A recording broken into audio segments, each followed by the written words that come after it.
नमस्कार। आज पुणे शहरातील विविध विकास कामांच्या उद्घाटनाच्या भूमिपूजनाच्या कार्यक्रमामध्ये उपस्थित असलेले आपल्या महाराष्ट्राचे लोकप्रिय मुख्यमंत्री श्री देवेंद्रजी फडणवीस साहेब आज सकाळपासूनच आम्ही वेगवेगळ्या विकास कामांचं उद्घाटन आणि भूमिपूजन आदरणीय मुख्यमंत्री साहेबांच्या हस्ते झालेले आहे आणि त्यानिमित्तानं आपण सर्वजणच इथे आज एकत्र इथे जमलो आहोत।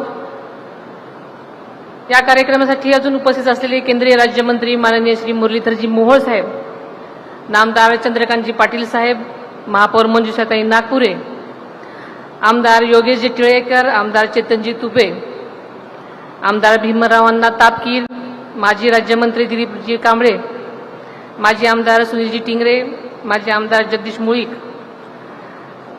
उपमहापौर श्री परशुरामजी वाडेकर, स्थायी समिती अध्यक्ष श्रीनाथजी भामाले, सभागृह नेते गणेशजी बीडकर, विरोधी पक्षनेते ॲडव्होकेट निलेशजी निकम, माजी महापौर राजलक्ष्मीताई भोसले व वैशालीताई बनकर, महापालिका आयुक्त श्री नवल किशोर राम आणि त्यांची संपूर्ण टीम, अतिरिक्त आयुक्त, सर्व लोकप्रतिनिधी, पुणे महानगरपालिकेचे सर्व सन्माननीय नगरसेवक, माजी नगरसेवक, सर्व पत्रकार व सर्वच मीडियावाले सन्माननीय प्रतिनिधी आणि उपस्थित माझ्या सर्वच बंधू भगिनींनो, पुणे महापालिका आणि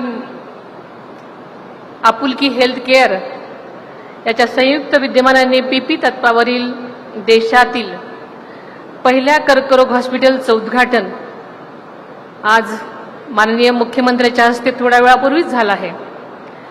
शासन आणि खाजगी संस्था जेव्हा एकत्र येतात तेव्हा सर्वसामान्यांना जागतिक दर्जाचा आरोग्य सुविधा अत्यंत माफक दरात उपलब्ध होऊ शकतात, हे याचे एक उत्तम उदाहरण आहे। आरोग्य सेवा ही आपली मूलभूत गरज आहे। बाणेरसारख्या वेगानं विकसित होत असलेल्या भागामध्ये दर्जेदार, परवडणाऱ्या आणि आधुनिक वैद्यकीय सुविधा उपलब्ध होणं हे नागरिकांच्या दृष्टीनं अत्यंत महत्त्वाचं आहे। या हॉस्पिटलच्या भागातील नागरिकांना आता तज्ज्ञ डॉक्टरांचा सल्ला आणि आधुनिक उपचार एकाच छताखाली मिळणार आहेत। आपुलकी हे केवळ नाव नसून रुग्णांची सेवा करताना त्यात माणुसकीचा ओलावाही आहे आणि हीच आमची भावना आहे। आज राज्य शासनाच्या नागरिकांना उत्तम दर्जाच्या आरोग्य सेवा पुरवण्यासाठी नेहमीच कटिबद्ध आहे। नुकतेच काही दिवसापूर्वीच आपण पुणे जिल्ह्यामधील 45 मॉडेल PHCचं उद्घाटन केलेलं आपण सगळ्यांनी पाहिलेलंच असेल। त्यामुळे शहराबरोबरच आपल्या ग्रामीण भागालाही आरोग्य व्यवस्था ही आधुनिक, सुसज्ज आणि सक्षम, बळकट होण्यास मदत मिळणार आहे। राज्य शासन आपलं काम करतच आहे, परंतु आपण सर्वांनीही आरोग्याची काळजी घेणं अत्यंत गरजेचं आहे। नियमित तपासणी, योग्य आहार आणि योग्य व्यायाम हा सर्वांनीच केला पाहिजे आणि आपलं आरोग्य चांगलं राहील याकडे लक्ष दिलं पाहिजे। आजच्या दुसऱ्या उद्घाटनाच्या समारंभामध्ये छत्रपती संभाजी महाराज यांच्या पूर्णाकृती शिल्पाचं अनावरण होत असताना माझ्या मनात अभिमान आणि प्रेरणा तसेच आदराची भावना आहे। छत्रपती संभाजी महाराज हे स्वराज्याचे रक्षणकर्ते हो, हिंदवी स्वराज्याचे ध्वजवाहक होते आणि अखंड भारताच्या एकात्मतेचे प्रतीक होते। त्यांचं बलिदान आजही लाखो शिवभक्तांना आणि जनतेला प्रेरणा देत आहे। संभाजी महाराजांचं आयुष्य हे साहस, बुद्धिमत्ता आणि बलिदानाची पराकाष्ठा आहे। हे शिल्प केवळ पाहण्यासाठी नाही, त्यांच्यासारखा कणखर बाणा आणि राष्ट्र स्वाभिमान आपल्या सर्वांच्या मनामध्ये जागृत करण्यासाठी हा पुतळा आपल्याला म्हणावा लागेल। या शिल्पामुळे शिवाजीनगर परिसराला एक ऐतिहासिक आणि सांस्कृतिक ओळख मिळणार आहे। मुठा नदीच्या काठी वसलेले हे ऐतिहासिक उद्यान आता या भव्य शिल्पामुळे अधिकच प्रेरणादायी झाला आहे. येणाऱ्या पिढ्यांना पुतळा हा संभाजी महाराजांचा अतुलनीय पराक्रमाची, आपल्या इतिहासाची, वीरांच्या बलिदानाची आणि स्वाभिमानाची नक्कीच आठवण करून देतील यात शंका नाही. तसेच आजचं म्हणजे आपलं इथे दोराबजी पॅराडाईज, NIBM आणि मोहम्मदवाडी परिसरातील समान पाणीपुरवठा प्रकल्पाच्या अंतर्गत पाण्याच्या साठवण टाक्यांचे लोकार्पणही आज आत्ता माननीय मुख्यमंत्र्यांच्या हस्ते करण्यात आलं.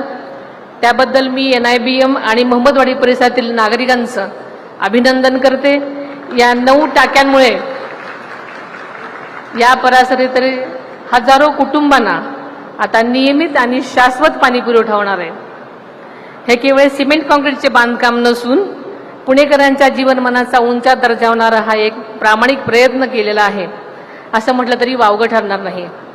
या प्रकल्पामुळे पूर्वीच्या पाणी टंचाईच्या समस्या मोठ्या प्रमाणात दूर होतील. विशेषतः वाढत्या लोकसंख्येच्या पार्श्वभूमीवर नवीन वसाहतीमध्ये पाण्याची क्षमता किंवा समानता राखणे, पुरेशा दाबाने पाणी कमी येणे हे आव्हान होतं.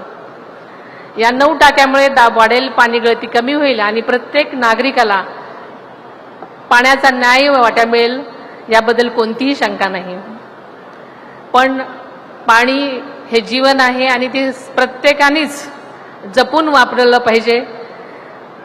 त्याचं संरक्षण करणं हे आपल्या सर्वांचंच कर्तव्य आहे. पाणी बचत, पाणी संवर्धन आणि रेन वॉटर हार्वेस्टिंग सारख्या छोट्या छोट्या सवयी आपण सर्वांनी लागून घेतल्या पाहिजेत.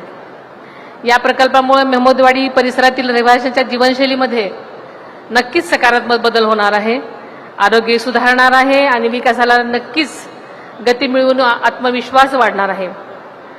थोड्याच वेळापूर्वी या ठिकाणी मुंबई येथील महात्मा फुले चौक इथं मेट्रो समवेत दुमजली उड्डाणपूल बांधण्याच्या कामाचं ऑनलाईन उद्घाटनही झालं.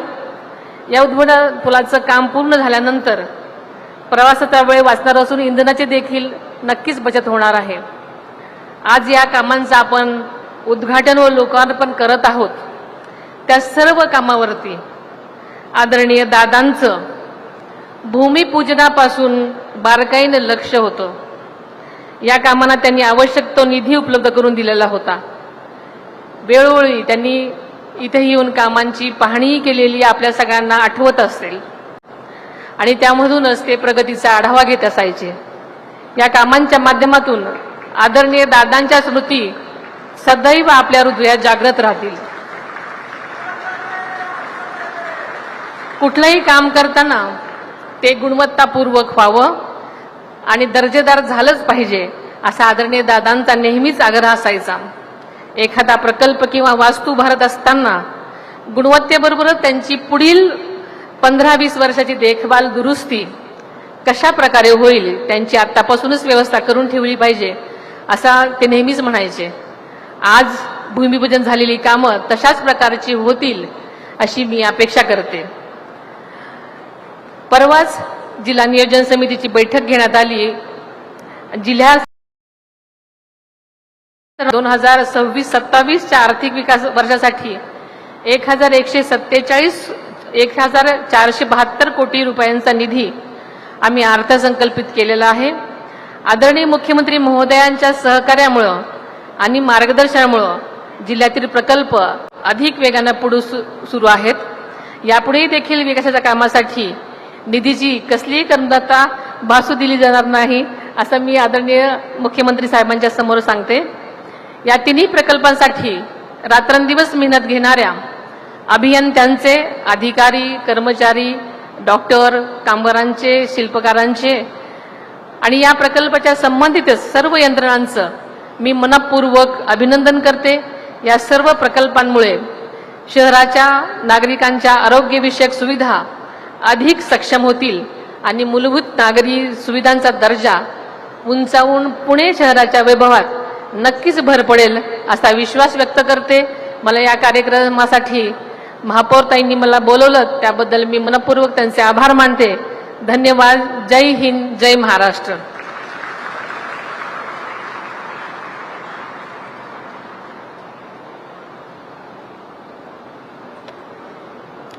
धन्यवाद. माननीय सुनेत्राताई पवार. यानंतर आपण ज्यांच्या उद्बोधनाची मार्गदर्शनाची वाट बघत आहोत